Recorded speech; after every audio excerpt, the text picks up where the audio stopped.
Hai guys, kembali lagi bersama gua di Dana Recap.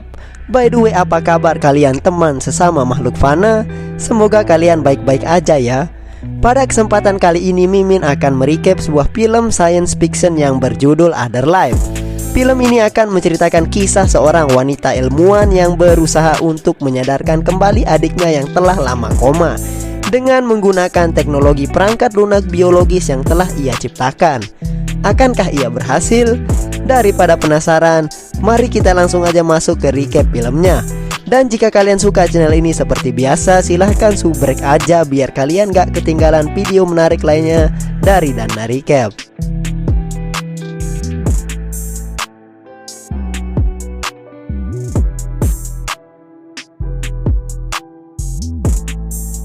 Film kali ini akan menceritakan kisah tentang seorang wanita bernama Ren Amari. Ren ini adalah seorang co-founder di sebuah perusahaan yang bernama Other Life. Dia adalah penemu dari sebuah software biologis berupa cairan hitam yang mampu membuat penggunanya masuk ke alam mimpi atau hayalan, di mana si pengguna akan mampu merasakan pengalaman asli dari sebuah kegiatan seperti bermain ski, memanjat tebing hingga pengalaman terjun bebas dan masih banyak lagi, bergantung dari desain yang telah dibuat. Dan semua itu bisa dirasakan secara real oleh penggunanya meski hanya terjadi di dalam dunia virtual.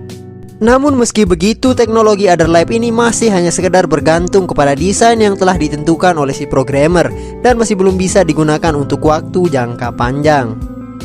Tujuan utama Ren dalam membuat software biologis ini sebenarnya bukan semata hanya untuk bisnis. Namun ia melakukan semua ini untuk menyadarkan adiknya yang telah lama koma. Adiknya koma dikarenakan dulu ia tenggelam saat sedang melakukan penyelaman bersama dengan Ren. Ren berharap dengan menggunakan teknologi Other Life yang ia ciptakan, ia bisa mengganti memori tenggelam adiknya menjadi memori ia bisa selamat dari kejadian itu. Dengan harapan hal itu akan bisa menghilangkan traumanya atas kejadian itu dan bisa sadar kembali dari komanya. Namun setelah beberapa tes yang ia lakukan dan berbagai simulasi yang ia buat untuk adiknya, masih belum ada perkembangan yang ditunjukkan oleh si adik.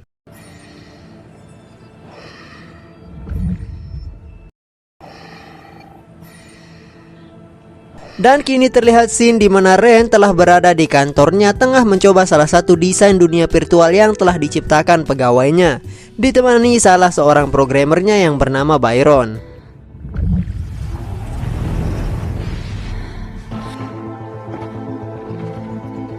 We tell you the story of a day one. No chance of it lasting. Semua awalnya berjalan lancar dan terlihat menakjubkan, di mana hanya dalam waktu beberapa detik di dunia nyata, Ren telah merasakan pengalaman terjun bebas dan panjat tebing.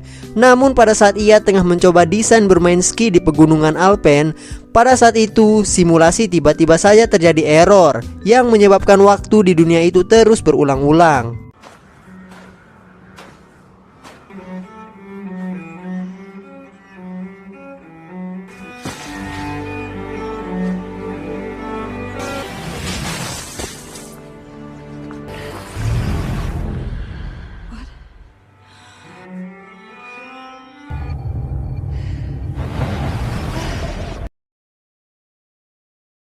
Pengulangan itu menyebabkan Ren terjebak dalam simulasi itu selama 6,5 hari. Sedangkan di dunia nyata hal itu hanya berlangsung selama beberapa detik saja.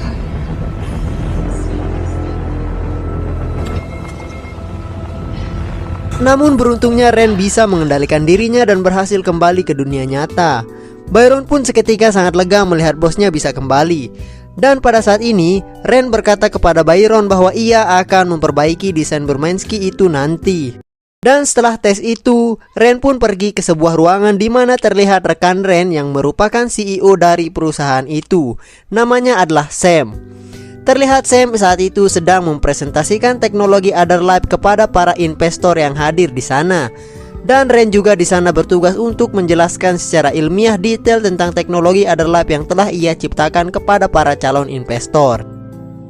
Singkat cerita, setelah presentasi berakhir, Sam berkata kepada Ren bahwa salah satu dari investor yang hadir tadi siap menggelontorkan dana dalam jumlah besar untuk membantu proyek Other Life ini. dengan syarat bahwa ia akan menciptakan sebuah desain jangka panjang untuk teknologi Otherlife ini. Namun tampaknya Ren tak menyetujui hal itu, karena pada dasarnya itu akan bertentangan dengan filosofi dasar dari teknologi Otherlife yang ia ciptakan untuk memperluas pikiran, bukan malah digunakan untuk mengekangnya. Whatever. I'll see you back at the office. Setelah menolak permintaan Sam, Ren pun pergi meninggalkan Sam sendirian di ruangan itu. Dan tanpa disengaja, Ren bertemu dengan pacarnya yang bernama Danny di sana. Danny rupanya adalah seorang ahli kimia di perusahaan itu. Dan tampak pada saat ini hubungan di antara mereka berdua tengah senggang, karena Ren yang terlalu sibuk meneliti berbagai simulasi untuk menyadarkan adiknya dari koma. Beruntungnya Danny memaklumi sikap Ren kepadanya, meski ia sendiri tak tahu apa penyebab dari kesibukan Ren. Karena ternyata Ren rupanya mengerjakan proyek ini secara diam-diam agar kelak teknologinya tak digunakan oleh seorang seperti Sam yang notabene hanya memikirkan keuntungan semata. Singkat cerita, Ren pun kembali ke tempat kerjanya untuk memperbaiki desain ski yang tadi mengalami error ditemani oleh Byron. Karena memang Ren ini adalah ahli pada bidangnya, dalam waktu singkat ia bisa memperbaiki error tersebut.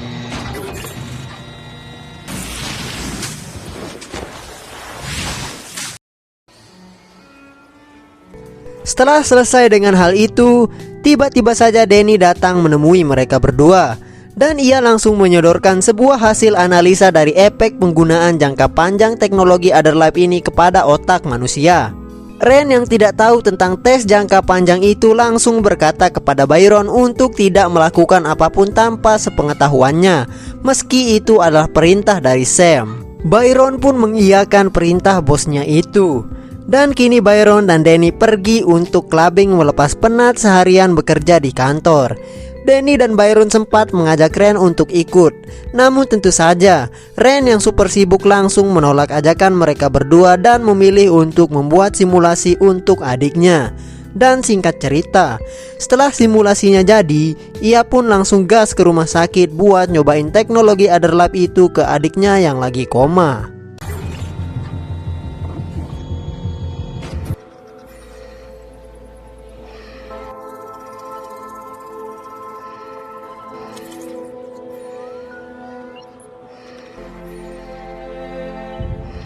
Dan sungguh tak diduga, setelah sekian banyak tes, akhirnya alat Ren mampu menangkap aktivitas otak dari adiknya yang sudah lama tidak sadar. Meski itu hanya sekilas saja. Ditambah lagi tak lama setelah itu terlihat sebelah kelopak mata dari adiknya bergerak. Ren seketika kembali menemukan harapan untuk menyadarkan kembali adiknya. Dan kini setelah dari rumah sakit, di apartemennya, Ren tak lupa menulis perkembangan yang baru saja ditunjukkan oleh adiknya. Namun sungguh sial, di saat dirinya baru saja merasa selangkah lebih maju untuk menyembuhkan adiknya, tiba-tiba saja datang sebuah email dari ayahnya Ren yang berisi bahwa ia akan mencabut alat penopang kehidupan adiknya yang berada di rumah sakit. Jadi perlu diketahui ya, adiknya Ren masih bisa bernapas hingga hari ini berkat dari bantuan alat penopang kehidupan yang terpasang di tubuhnya. Dan entah ada apa gerangan, si bapak malah mau mencabut semua alat itu yang sudah pasti akan menyebabkan si adik akan mati. Ya mungkin si bapak udah gak tahan lihat anaknya terus menderita di rumah sakit. Karena hal itu pada keesokan harinya Ren langsung pergi menemui ayahnya. Ayahnya Ren ternyata adalah seorang dosen di sebuah universitas. Pada saat itu Ren memberitahukan kepada ayahnya tentang kemajuan yang ia dapat perihal adiknya dan berkata bahwa ia tidak boleh melepas alat penopang hidup adiknya karena kemajuan itu. Namun bagi si ayah yang rupanya adalah seorang ahli dalam masalah otak dan saraf, ia berkata bahwa itu memang bisa terjadi dan itu tidak ada pengaruhnya. Setelah percakapan singkat itu, ayahnya Ren pun pergi meninggalkannya. Don't insult. You have given up. You can't unplug him. Asking you for your permission.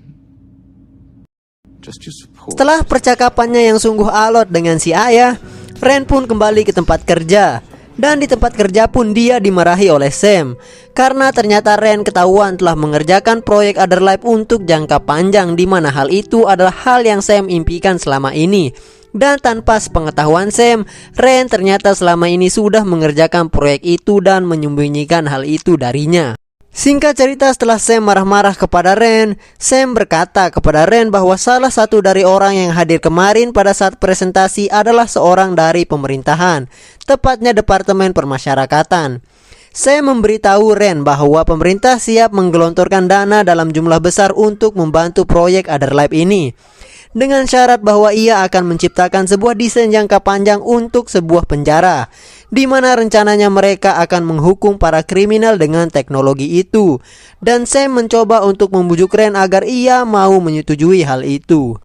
Namun jelas Ren tak menyetujuinya, karena seperti di awal, pada dasarnya itu akan bertentangan dengan filosofi dasar dari teknologi Otherlife yang ia ciptakan untuk memperluas otak dan pikiran, bukan malah digunakan untuk mengekangnya dalam sebuah kotak penjara bernama kurungan virtual. Sam yang mendengar jawaban dari Ren pun seketika mendidih dan membentak Ren.